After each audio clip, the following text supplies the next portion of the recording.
మామూలుగా ఏ రాష్ట్రంలోనైనా ఉండే గవర్నర్ ప్యాలెస్లకు వెళ్తే మొక్కలు పూలు మనుషులు కనిపిస్తారు.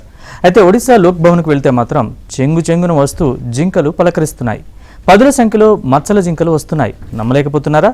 అయితే ఈ స్టోరీ చూసేయండి.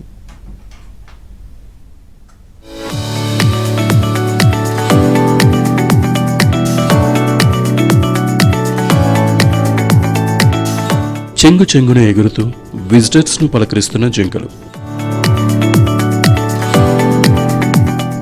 హాయిగా విశ్రాంతి తీసుకుంటున్న డేర్స్.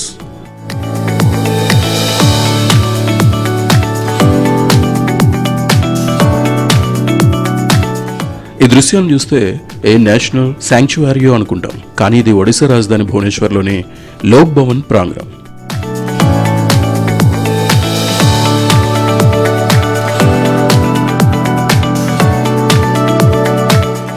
ఇక్కడ డజన్ల కొద్ది డీర్స్ ఉన్నాయి.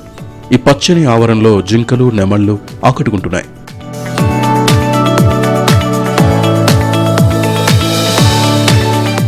పాస్ తీసుకుంటే public gardens, Atal Van, musical ఫౌంటైన్లతో పాటు ఈ వన్యప్రాణులను చూసేందుకు ప్రత్యేక అవకాశం కల్పిస్తారు.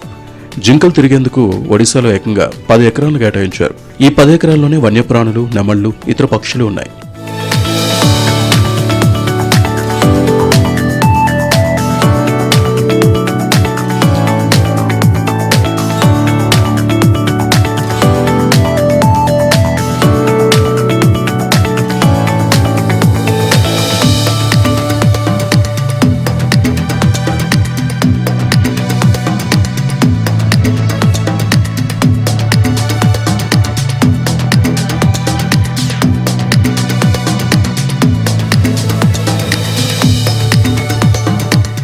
ఆన్లైన్లో రిజిస్టర్ చేసుకుని వివరాలు సమర్పిస్తే లోక్ భవన్ డీర్ పార్క్లోకి అనుమతిస్తారు.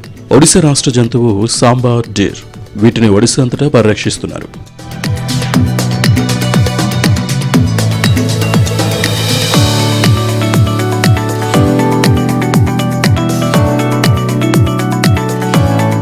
మనతో పోలిస్తే ఒడిశాలో అటవీ సంపద ఎక్కువ. అడవులు, నదులు, గడ్డి మైదానాలు, చిత్తడి నేలలు మరియు సముద్ర తీరాలతో కూడిన వైవిధ్యభరితమైన ఆవాసం. సముద్ర తీరంలో ఆలు, రిడ్లీ తాబేళ్లు గుంపులుగా ఉంటాయి. సముద్రంలో ఇరావడి డాల్ఫిన్లు నాట్యం చేస్తాయి. చిలక సరస్సుకు లక్షలాది పక్షులు గుంపులు గుంపులుగా వస్తాయి.